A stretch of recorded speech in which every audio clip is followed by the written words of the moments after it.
sort of what I would plan if I was planning your bachelor party. Would just be like a private screening of Vampire's Kiss. And at the music box. That would be so fun. And I probably would order pizza. So there you go. Yeah. Coalfire, though, it's expensive. It's not that good. I wouldn't order it from there. That was their one mistake. And honestly, the thing that kept me away, if they had Little Caesars or something, I would have been in there.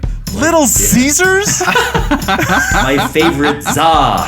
So the problem you had with the pizza was just that it was expensive, not that it was bad. Yeah, I want it bad and cheap.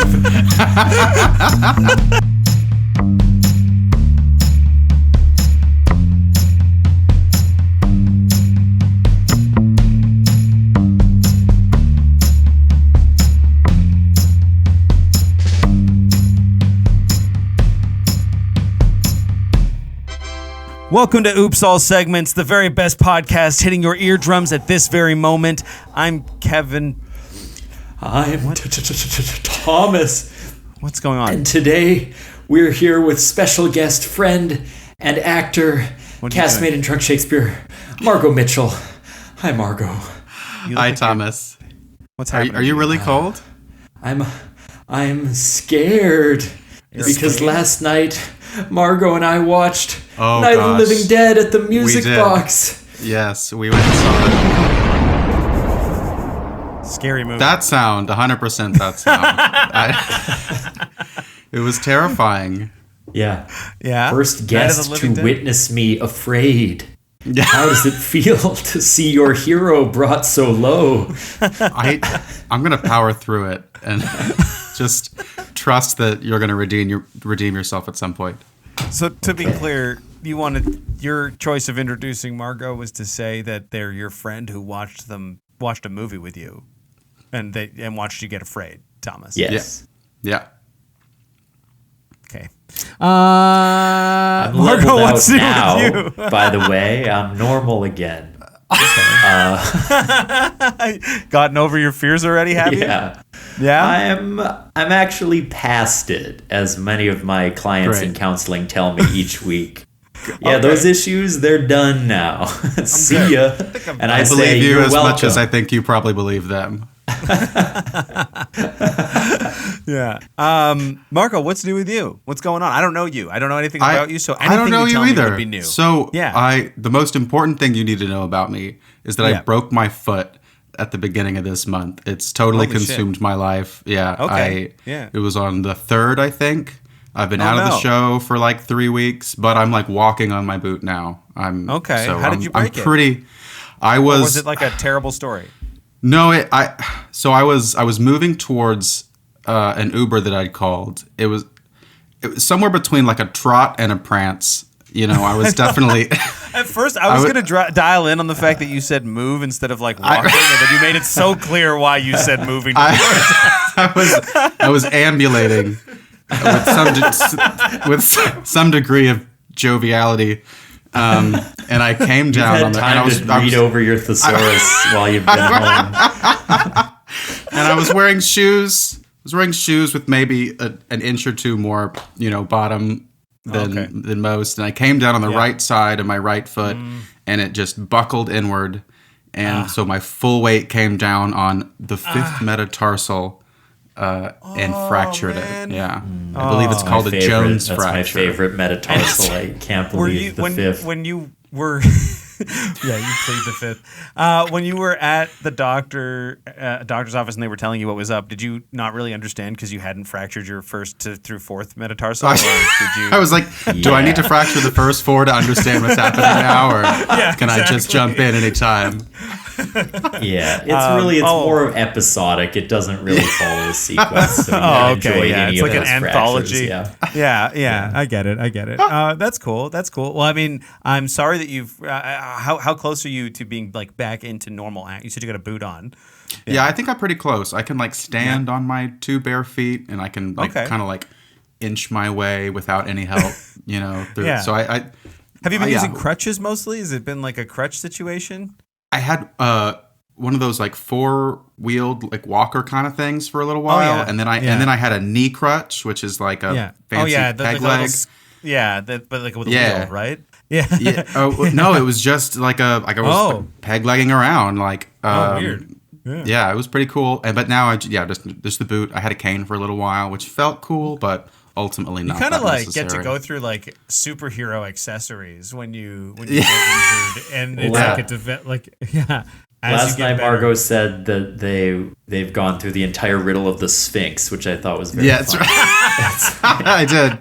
Yeah, that's very good. Very good. Wow. T, what's up with you, man? So I wanted to talk about this music box experience. The movie, I really like it. I've seen it before. Crowd was a little annoying. That's fine. They were there to like laugh and yuck it up, and I don't think the movie's quite as funny as they wanted it to be. No. But anyway, the thing that really broke my heart was we were there kind of early to get a drink before. There's like a lounge, and there were all these people gathered with a bunch of pizzas. And some of them were in costume. They weren't like that dressed up, but a few of them had like capes on or like little sort of gothic accessories and stuff. Sure. And vague vibes of like vampire. And then Margot and I were talking about vampire movies. I talked about Vampire's Kiss. I was like, it's my favorite movie. Like, it would be so cool to see it, whatever, show it off. But I never talked to this group, and I was kind of curious the whole night, like, why are they here? What are they doing? Are they here for Night of Living Dead? Because it's kind of a cult classic horror thing. Sure. And then as we were walking in, the small theater in the music box said Vampire's Kiss at the top. And I went up to the counter to be like, are you showing Vampire's Kiss tonight? And they were like, it's a private screening. You can't come in. Oh. And I was like, oh my God, but our movie was about to start, and I never talked to these people, and they are booking a private screening of my favorite movie. Yeah. Maybe they even have a society that's I don't know. They had like 20 pizzas. I don't know if these are like friends or like, but they could have been that's my a lot closest, of people. a club that understands me deeper than any group I've ever been a part of. And I didn't talk to them. I don't know their names. I don't know what they were doing there. And I never will. And that is like... In the off chance that you're a Chicago... Tragic. What is it, a Chicagoan? What are these guys? Yeah. What's the word that Chicagoers use? Chicagoon. Awful, right? Awful. So if you're a Chicagoon and you happen to be part of the Vampire's Kiss Appreciation Society, please reach out. VCAS, just send a message to the pod. We'll get you in touch with T. They also seemed rich. They had like 30 pizzas, and there weren't that many of them. As vampires, they have a lot of time to accumulate wealth. Margot, were you there? Are you the type of person to go like grab them and be like to coordinate that situation? I feel like if I was there, I would just be like, too bad, Thomas, we're gonna go join them now. I honestly would. A group of people dressed as vampires with 20 pizzas didn't strike me as odd for whatever reason. I just you see that every other day. It just felt like probably they're here for the other thing, and so you don't need to talk to them. But then by not talking to them now, they're in the theater, so I can't like break in and be like, is this your bachelor party? Like, I can't just kick in the door. Yeah. Can I come? That is just sort of what I would plan if I was planning your bachelor party. Would just be like a private screening of Vampire's Kiss. And at the music box, that would be so fun. That would be and I probably would order pizza. So there you go. Yeah. Coal Fire, though, it's expensive. It's not that good. I wouldn't order it from there. That was their one mistake. And honestly, the thing that kept me away, if they had Little Caesars or something, I would have been in there. Little Caesars? My favorite za. So the problem you had with the pizza was just that it was expensive, not that it was bad. Yeah, I want it bad and cheap. Kevin, how are you, baby? Me, I'm doing all right, man. I you know what's new in my life is apparently I haven't played many video games lately. Life has been too busy. But Mortal Kombat 1 has come out recently, which I think is technically like the 13th 12, or something. I think. 12? Okay, so I don't know what the hell, but anyway, this has come out, and I over the course of the last couple of days have watched the 4-hour cutscenes put together as a cinematic. Sure. Not something I just watched on my own. Now, Mortal Kombat games, crazy, stupid lore, nuts, like weird fighting stuff. It's all nuts. But while I'm watching this cutscene movie, I'm like, all these voice actors are really giving her, right? They're all coming in. They're like, I'm Shang Tsung, and I'm here to be a villain to kill you. And then, like, it's like Raiden, we must stop him. And like, they're all giving her. And then there's Natara, who's this like sort of side character that has never really played a huge role. There's sort of this vampiric little devil. Is this Megan Fox? well, this is the twist. Herein lies the rub. I watched this whole 4-hour movie not knowing who's voicing the character and being like, this is the worst voice actor I've ever heard. I'm watching it. I'm like, I don't know who the hell they got for this because all the other characters are big, cartoony, silly video game characters. And then they're like, I have to get your blood for my clan. And it's like, what? And then and then later after watching it and like, I don't know, some other YouTube thing, all of a sudden there's like a featurette, like a trailer, and it shows like Megan Fox is Natara, and I'm like, what? Wait, what? Like the famous actor they got is the worst one, the worst one. It was, and I mean, honestly, no shade to Megan Fox's talent or skill. I don't know how. Like I've seen, her I don't remember how good is called Machine Gun Killy, isn't it? Oh my God! Oh, is that like part of it? Is because are they still a thing? They're like married, right? So. I don't know. I thought so. Yeah. Anyway, Megan Fox isn't a very good voice actor. That's what's going on with me. It does feel like Jennifer's body, not Jennifer's voice.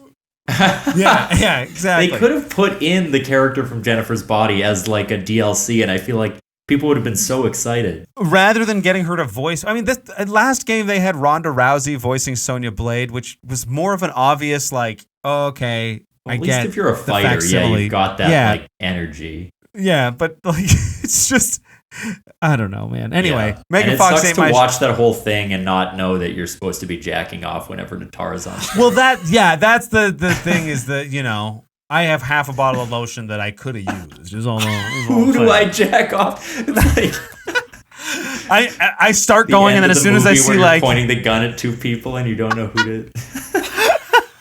Who do I come to? I'm so sorry, Margot. Thomas, let's do a warm-up segment. Now, Margot, in the past, we have asked the age-old question, am I a cat or a dog? And we've retired that question. It only causes pain. So why bring it up? And so today I'm going to introduce a new question. Okay. Great. Is Kevin a pile of rotting shit? What? Rotting shit? A lake full of piss? A lake full of piss or a pile of what? Thomas. And why? Based on your first impression of him, what do you think? Please don't answer this. I beg you. I think that rotting shit is extreme, and I don't see that yet. And okay. I honestly, I wouldn't think of like lake of piss right away. But on the other hand, I have to imagine that it would eventually filter out. You know, an ecosystem would take over. It's a potential in a lake of piss. That whole piss ecosystem could spring up. Wow. There. So I'm going to go with that because I think that just from this interaction, there's potential. Wow. And Kevin's touched by this. He's grateful. Yay. What a nice, respectful tributary. Tributary? Yeah. Oh. Body of water also a tribute. A riparian pun. I thought you were just getting really upset about someone named Terry. Let's that's your game? Real for real. Yeah, I don't want to see if we can get off of the dumb subjects I've been introducing. Woo! Bad luck, baby. Participants must get real mad about an event that happened in their past and rant about it. Like I just did about Megan Fox. Yeah. Deep in your past yesterday. In fact, I also ranted about something that happened yesterday.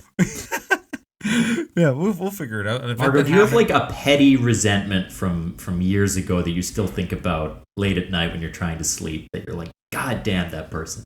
I probably, but I've probably like they're walled off until sleep is setting in. So I'm like there, get into bed; it's right behind you. If you could just sort of slowly put yourself to rest. Many resentments. I'm sure. Trust me, the list is long. It's right a long list. Yeah, largely at myself for having broken my foot at the beginning of this month. Right. Yeah. Sure. Yeah. I had you to go rant at yourself or at the heel that failed you.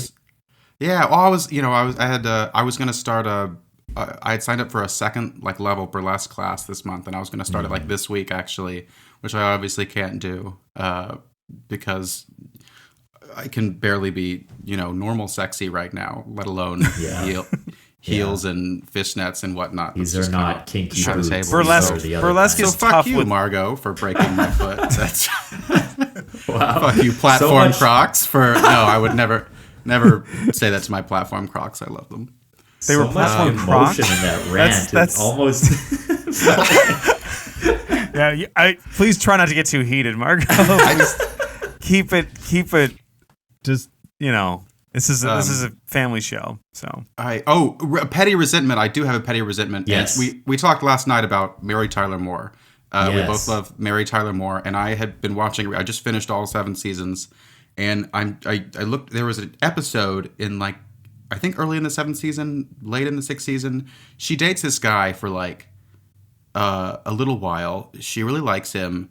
She finds out he's been seeing all these other girls without talking about it. Mm-hmm. And it's just all textbook stuff. He denies it, and then he walks it back, and then he's like, "Oh, you're breaking it off now, but I love you," and that sucks her back in, and that was what initially made me so angry. Is that she did get sucked back in, because up until now, Mary has behaved, a progressive woman of the time would. She respects herself, and then this guy does that, and then she dates him again in another episode, and then he just kind of never gets mentioned again. And I felt deprived of her closure, tearing into him, and it's eaten at me. And I don't have Mary Tyler Moore's number to call and figure out what was going on there. I don't know anybody who has Mary Tyler Moore's number. I don't know if you do. Find it. Thomas, you think that it's number Googleable? Is 01252017. Oh no, sorry, that's the date of her death. She died January 25th, 2017. Well, I've got a Ouija board, so we can make that. We could make that. I'm work. gonna bring you back from the dead to yell at you. It's a good move. What the why fuck? Didn't you? With this why one didn't you episode, write closure? Why didn't you live up to the standards I set for you? Get it together, Mary. All right. Very, seriously. Yeah, you're not gonna make it after all. You. Yeah. You're Mary, I'm quite contrary, all right? Evan, I feel like you definitely have rants. I'm nervous to bring up stuff because I think it'll trigger your rage. This face. The funniest face you've yet made on the podcast. You're going to want to tune into the video for that one. Looked like Bubbles from Trailer Park Boy. Oh, that's a good one. Yeah, because the glasses help too, because they're so Yeah. You've lost it now. I have. Yeah, this is bad. I hate it. Look, okay. A petty resentment that I have is it could also be something bad that happened to you. Nothing bad ever happens to me. Okay. Yeah. So, no, I think I'm struggling to think of something, to be completely honest with you. I'm sitting here looking around, hoping for a prompt, and I got nothing. I got to put some more shit in this room or something, because I'm I was thinking it would be theater related because I've got all these posters here, but unfortunately these are all the ones that we produced, so it's unlikely that. No, but I think in gathering equipment for our fringe shows, we have been enraged. Oh yeah. I got something. I didn't want to get there, but I did. I got a petty little resentment for you. There was a fucking little pawn shop not a pawn shop, an antique dealer. I think they closed down now, but they might still be, because I think also it was one of those stores that constantly is having a closing sale. They're like, we're going out of business every 4 months. And they had a pawn shop, and when we did a production of Suddenly Last. Good God, Summer. There it is. There's the poster right there. Tennessee Williams is Suddenly Last Summer. It was one of the earlier shows in our production history, and Thomas had been sort of a remote for the majority of any of the production work of the show, because I think you were in England back then, right? Yeah.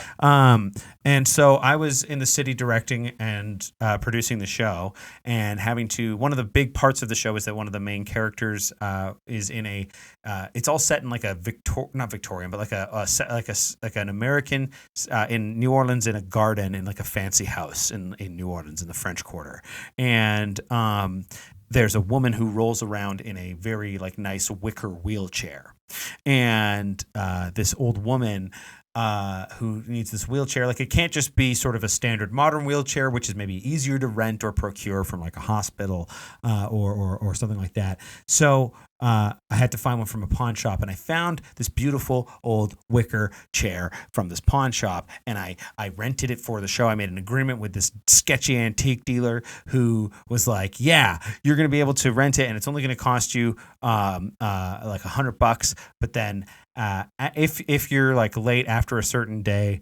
there'll be like a fee, I think. But I'm like, yeah, that's fine, man, no worries. So we do the show, we rent it, whatever.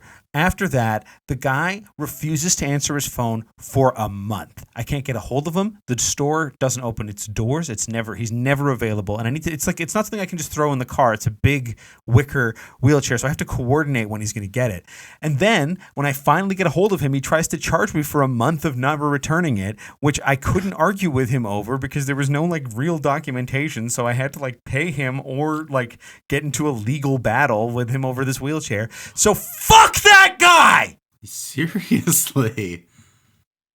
Oh! And what makes it so much worse is that Margot acquired a wicker wheelchair during their time of recovery. You could have had it. Yeah. You didn't buy from a pawn shop in Winnipeg, did you?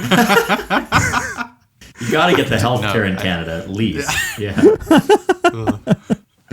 My God, no, that's my petty gripe. Glad I remembered that. Glad I found that in your old brain. Yeah, you went inside, pulled that notch out, and made me angry. Yeah, what do you got, bro? I was gonna do a bit about how like I was mad at Megan Andres for casting us together in Departures and Arrivals, and like that was kind of when we first met. But I decided not to do that. That's good. Yeah. That's good. The thing that comes to mind for me is like a societal shift that took place that I'm still upset about, which was sort of in the time of Blockbuster Video's ascendance. You will remember that every movie had an unrated, a director's cut version in the physical media sphere. And so you would get it, and it would have a topless woman with a skateboard covering her breasts or something, and it would say unrated. And if you were a teenage boy, you'd be like, Schindler's List, unrated. Yes, I can finally, I can see the scenes that were too hot for the theater. Yeah, exactly. And the impact that this had was that because it occurred at a certain time during like the shift from physical media to digital media, a lot of movies got replaced entirely by these unrated cuts, and they released discs, versions of them that only had the unrated extended edition, which when you're not a horny teenager, you realize like they edited it for a reason. Like the theatrical cut, usually, in my opinion, I know some people like the Snyder cut shit or whatever, but like usually the one that gets to the theater is a well-edited, pared down, best often version a reason for of that. The movie. Yeah. And then there's some like okay, funny improv scenes that they shove into the director's cut. But so there's some movies that I really love, like Dumb and Dumber or Superbad, that are literally not made. There's no physical copy you can buy in North America that is the original cut anymore.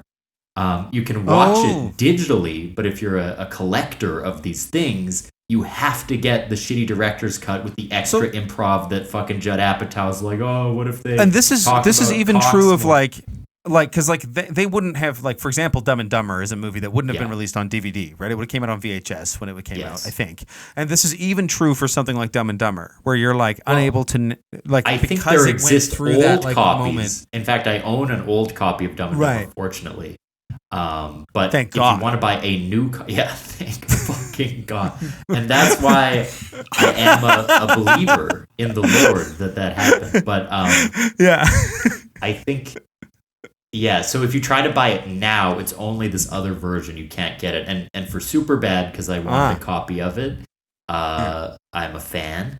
I had to buy it from Europe because they had a European Blu-ray that is but then you need a European Blu-ray player as well. You need a zone. You need a regional specific player to watch it. So I have it just so it's like symbolically part of my collection, the original film. But why did you fucking do that? No, that is horny for a few years. Like You don't have I think to people are. Do change. you think people are still horny? Like there are still people who are that. We're all horny. horny for a couple crazy years. Summer of 06, whatever. Collectively, everybody was horny. We and all got a little cooped up on the horn dog juice, and Crazy now years. Yeah. now we're I think normal also again. if that's any time, that has to be like now, right? Like if there was a time where people were like collectively the most horny. You think we're I don't hornier remember now, a Kevin? hornier Have you time ever? than this. Yeah. I think this Yeah, is you as should horny as look I at the get. stats for how much people are having sex. It's going down. Oh, is it? Like That's why I haven't. everyone's so horny. Oh, I see. Yeah, pent up. They really They can't want to seal have the sex. deal. They're just not Yeah. doing Yeah. it. Yeah. Everybody's having a hard time being sexy because But I do everybody's think breaking their post-COVID legs. and modern era, horniness is in the decline, it appears. Yeah, I mean, I believe that. Yeah. I think At least I mean, in the Gallup poll in my apartment, horniness is way down. So yeah. Okay. 100% of people agree, I don't want to touch anyone in this house. Yeah. This isn't going to work on me, Kevin. She's in Salem, Massachusetts right now. She can't. I actually call did to listen me. to this episode, so I know what's happening right now. You ordered the So everybody's fucking in on it, eh? Everybody knows Kevin's fucking deal, Fucking hey? got me the first time. Get out the way, get out the way, get out the way.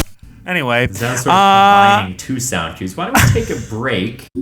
Because it's usually a good indicator that we're getting restless when Kevin goes on the soundboard. So let's introduce you to another show, and then we'll come back with more Oops All segment.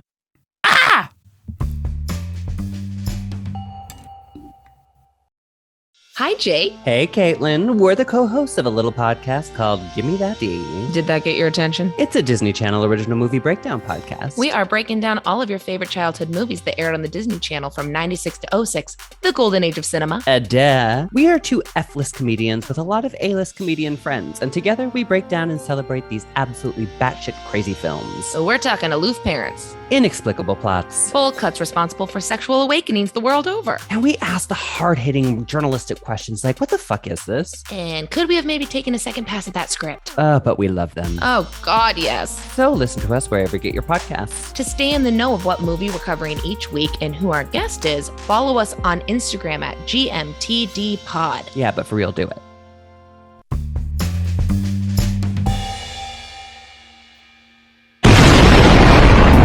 Margot, do you have a segment for us? I do, yeah. All right, so it's nice. We were just talking about VHSs and DVDs. A question that I like to ask at parties, or I used to open a lot of tender conversations with it. I've retired it since then, but it works only for like a specific kind of demographic. So we're gonna see how it works here. But I like to ask people, what was the last VHS and the first DVD that you remember like coming into your life? Nice. Okay. Wait, do you have a title for it?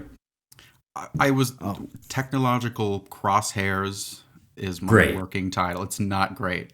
Technological Crosshairs is pretty good. Yeah, sorry, to be clear, I didn't mean great as Like, in that was a good title. I just meant I understand. Like inflection points. Sure. Okay. Sure. Technological Crosshairs sounds like the last VHS thriller movie I watched. Starring Denzel Washington. Yeah. Yeah. Jean-Claude Van Damme and Denzel are in the same movie. That's so weird. But yeah, they did this movie called Technological Crosshairs. Such a bad title. VHS, last VHS film. I can go first if you want to think about it for a second. Please. I have a more So- recent VHS for some reason that I bought. But anyway, go ahead, please. So like the last one that I remember getting like before the changeover happened was The Lord of the Rings, The Fellowship of the Ring. Okay. I think The we got first it Lord in- of the Rings. The first one on VHS. I think we bought it in like a Books A Million in a mall somewhere. Okay. And then the first DVD, it was my brother got it for Christmas, and it was Jimmy Neutron Boy Genius. and something about like I like to think about what about between those two films? What does that say about me? You know, a lot of people say about J.R.R. Tolkien that he was a boy genius. And if you think about it, you know, they're both films about a small group of small statured people who get it together and do what the tall people couldn't. Oh, that's so okay. True. The Riders of Rohan are on llamas. Did we say this is the theme song for the Silmarillion? Is that something? I don't know the theme song from Jimmy Neutron. That's the Jimmy Neutron theme song, and then Silmarillion was written by J.R.R. Tolkien. No one was. It didn't seem like you got it. Oh, it was just unfunny then. I knew the Silmarillion. It's just been too long since I watched Jimmy Neutron. Yeah, honestly, it's shocking that you know the theme song to Jimmy Neutron. This is the theme song, because it's the only theme song that tells you it is the theme song. Sing the whole thing. I don't know the rest. I just know the final line, which is, "This is the theme song for Jimmy Neutron." They end the song by saying, "This is the theme song." Yes. They don't even start it by saying, dumbass. Don't what? Yeah. The fuck does that? What the hell? Don't take it personally. It's Jimmy Neutron. When was the last time you watched Jimmy Neutron? I'm not taking it personally. You just seem to have the IQ of a grapefruit. Whoa. What the hell, man? Be nice to me, dude. We have a show together. Maybe I will. I don't know. Like, it's just maybe I will, Kevin. Yeah. That's a good technological crosshair. Good technological crosshairs. I can definitely think of first. I don't think this was actually the last VHS I remember owning, but I definitely purchasing. But I definitely recall it as a significant VHS that I owned, and I'm sure it's an awful movie. It was Deuce Bigalow, European Gigolo, not Deuce Bigalow, male Gigolo, but this is the sequel, European Gigolo. Stuff. Yes, and so that is a film that I remember owning on VHS. Blu-ray, is it Blu-ray or DVD? DVD. Oh man.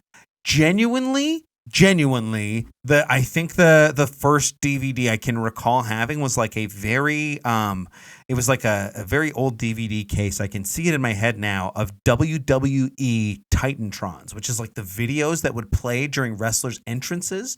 So like when if like Stone Cold would come in, it would like say like Austin 316 and that would like shatter apart and there'd be like videos of him like doing the Stone Cold Stunner set to music. I had like a DVD of like a bunch of those that was like that I'd purchased. I can remember as a kid having that, and also the last VHS being Deuce Bigalow, European Gigolo. So obviously, men in underwear is the oily men in underwear seems to be the connecting factor there for me, which is cool. Yeah.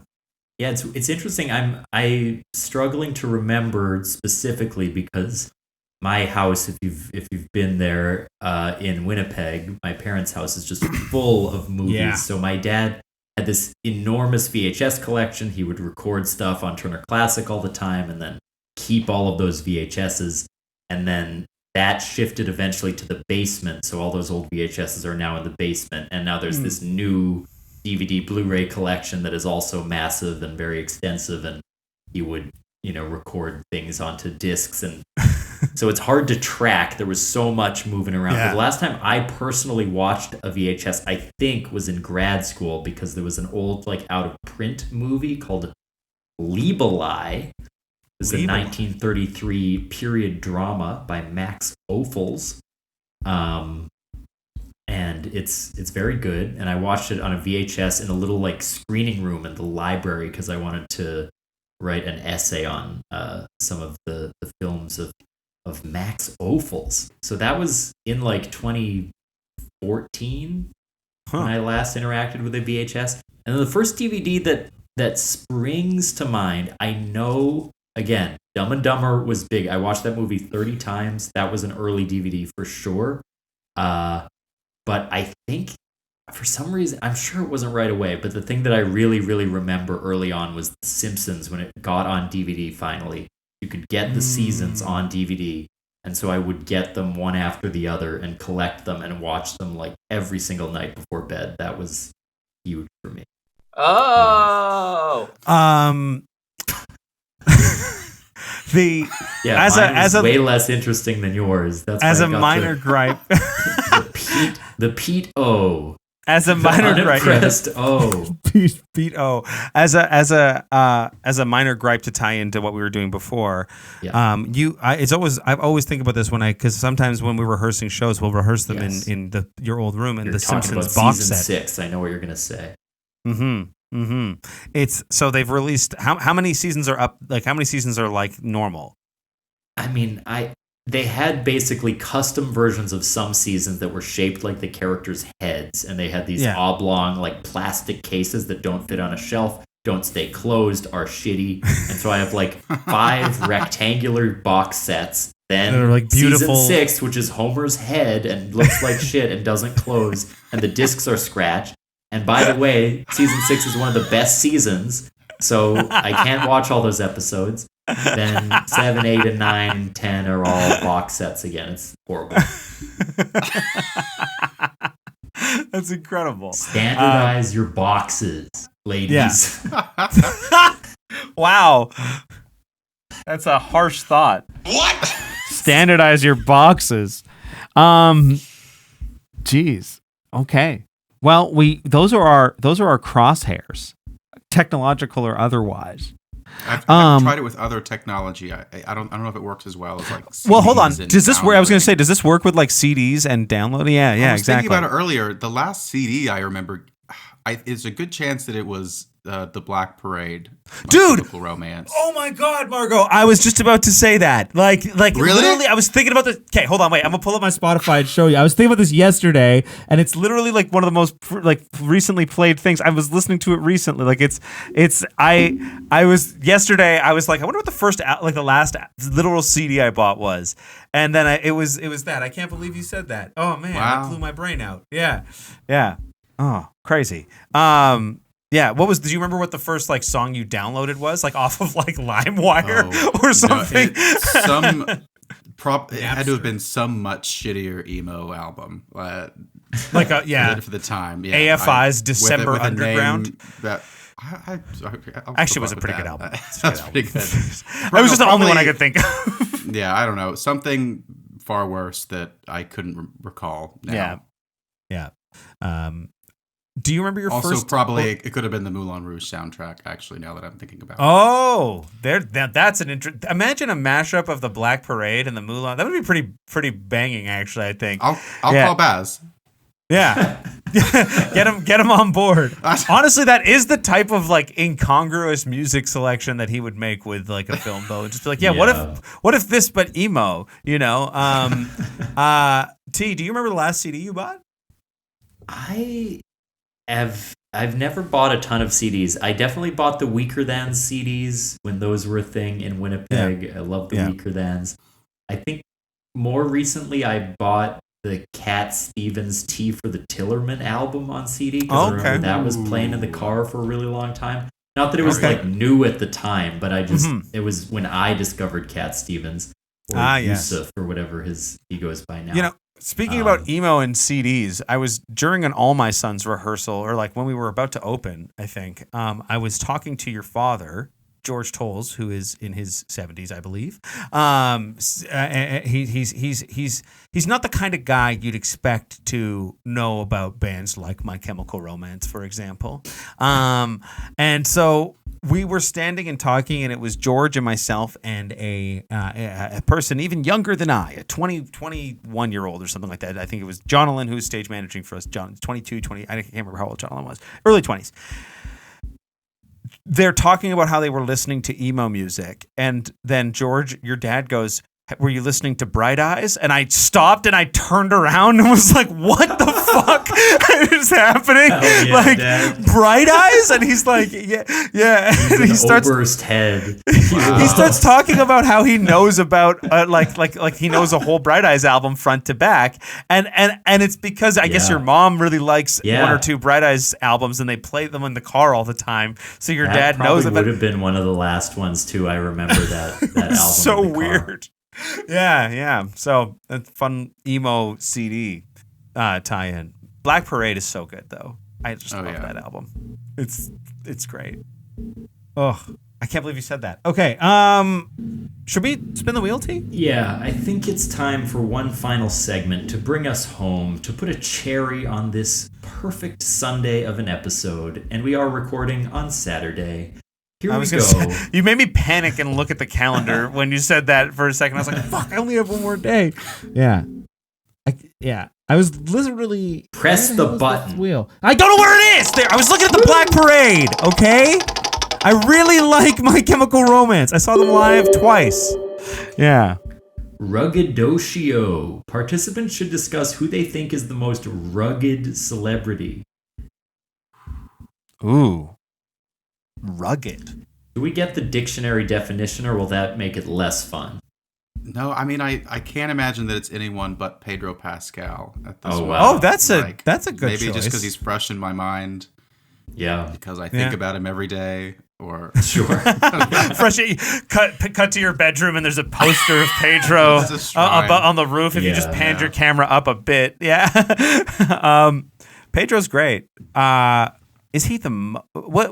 I think the dictionary definition is a good starting point. T. Let's get because I've got sort of when I see someone rugged, I'll Pedro's say it. Rugged as hell. That guy's never cleanly shaven and never like fully bearded, which I think is like he's always got rough face going on. Yeah, that's true.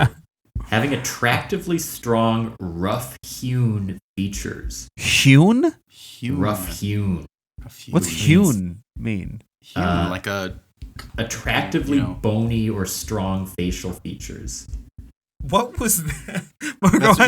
When you hew something, it's like from a rock face.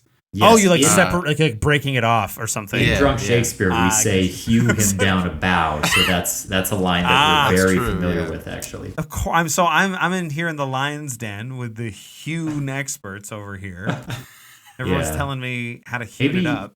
Maybe rough Hugh Jackman could be a pretty rugged man. He can be pretty rugged. Hugh Jackman. He plays a pretty rugged guy. He can. He does. He definitely does. He doesn't but very clean cut in like The Greatest Showman, though, right? Very I'm presentable and classy. But he has the big his bushy musical theater beard. life and his X-Men life are pretty different. Who do we think? Like, because one of the things that is sort of like rugged somehow reads older to me too. Like I think Pedro works, but Pedro is like sort of on the younger side in my head, even though he might be like, I have no idea how old Pedro Pascal is, but no idea either. Yeah. I feel like Jason Momoa's kind of a good shout. He's got a sort of rugged quality to him. He's probably like, he's definitely like someone that people would probably think of immediately. He's a pretty, he's got that like, and he's got like hippie vibes too, right? Because he's all like very like spiritual, and that feels like a form of ruggedness. But I don't know. Being spiritually rugged. When I think of rugged people, I think of preachers. I'm inwardly rugged. Yeah, my face is soft and malleable, but on the inside, I'm rugged. Spiritually rugged. Who's like the hottest oldest man? The hottest oldest man. I mean, I just watched an episode of Golden Girls that had a very young George Clooney in it. That was interesting. And he was like sort of like for Clooney, Boomer era, he was the hottest old guy than we think. Right. Yeah. Well, because like when was Golden Girls airing? Early 90s. Late 80s, early 90s. Yeah. And I feel this is late 80s, and he was looking like probably in his 20s. Like so, yeah. So he's probably who's to platform Tom Cruise, but he does look good for his age. Yeah, I don't think of Tom Cruise as hot though. Like I feel like he. I mean, do people think he's sexy? Like, is he like?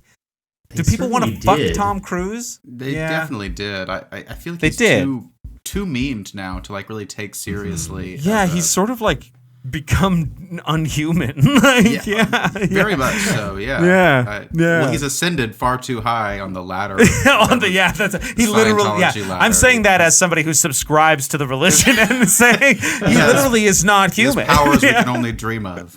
Yeah, exactly. That's how he does all his own stunts. He's literally flying.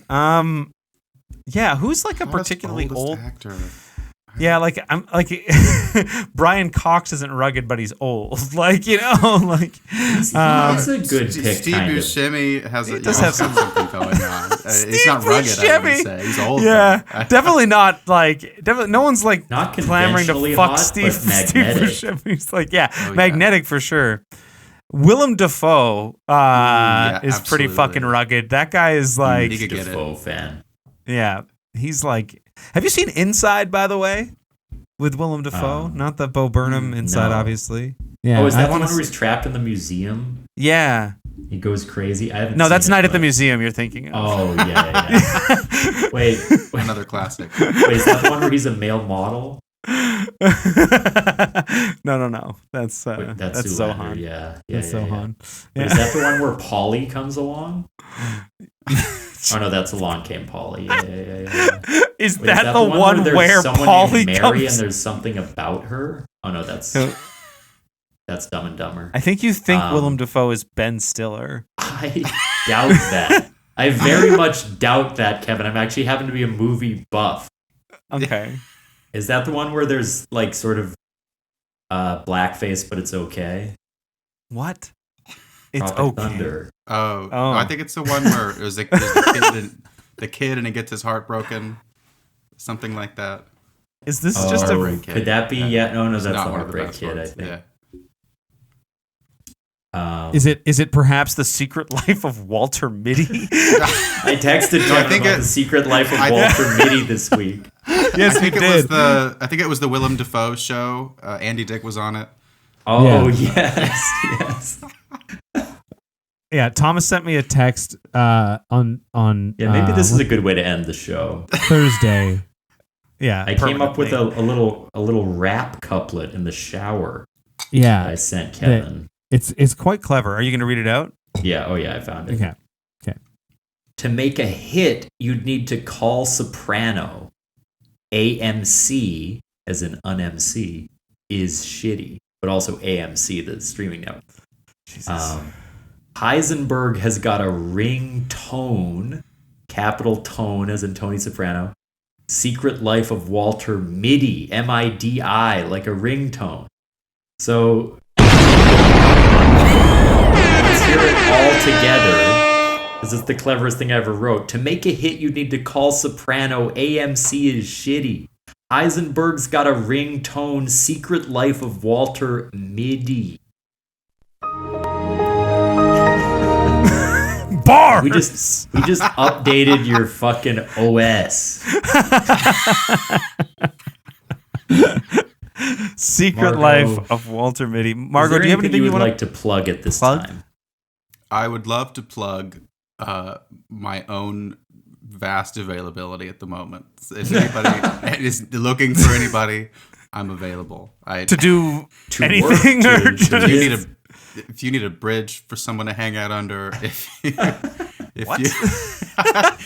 need someone for a podcast, you're just offering like your TaskRabbit services. Yeah. I just want to make direct money, marketing. or do you just want to be around people?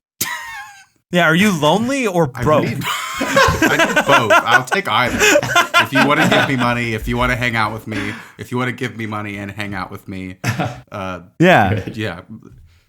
Send that works. To the show. Thomas has my number. We'll make it happen. I do. Oh wait, if you want to hang out with this Margot. isn't your phone number. This is the date of your death. Holy shit! No. Holy shit!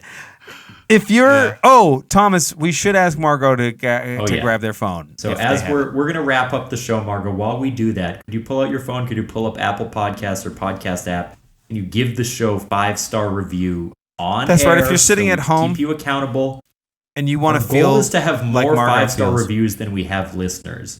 And if we keep this up, eventually we will surpass it. Get your phone out. But if you are listening and you want more, follow us on social media at Oops All Segments. You can listen to our other D&D podcast, What We Do in the Basement, with some other funny folks. Some crazy shit just happened in that. It's gonna blow your mind. Good God. We also have Club Soda Improv performing Club at the Soda Improv Improv. Festival. By the time this is coming out, it's very likely we'll be doing a show at the Improv Festival. I'm probably performing in the ensemble at the Winnipeg Improv Festival as well. So please come check out the Winnipeg Improv Festival. It runs from October 19th to the 21st or 22nd at the Gas Station Arts Center.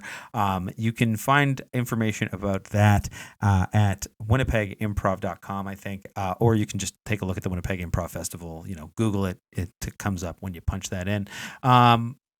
Folks, this has been an absolute nightmare. Margot is doing their homework. Thomas, how's it going so far, Margot? I'm writing it. You're writing a review. You're writing a text review. Oh, thank you. God. I didn't know there was an option to not write anything. Well, this is I great. want to hear as you write it, and we'll close out with your text of the review. Yeah. All right. Should I show it to the camera or just send it? Sure. Yes. Let's show it to the camera. All right. That's my review. So small. Okay. You might have to tell us what it says. I can't read it. The title is Utterly Life-Changing. Wow. And then the body is life, period, changed, period. Right. For the worse.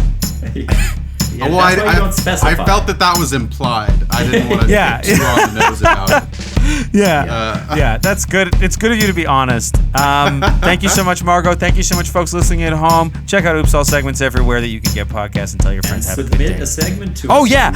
Go to the description and submit a fucking segment. Goodbye, folks. Bye.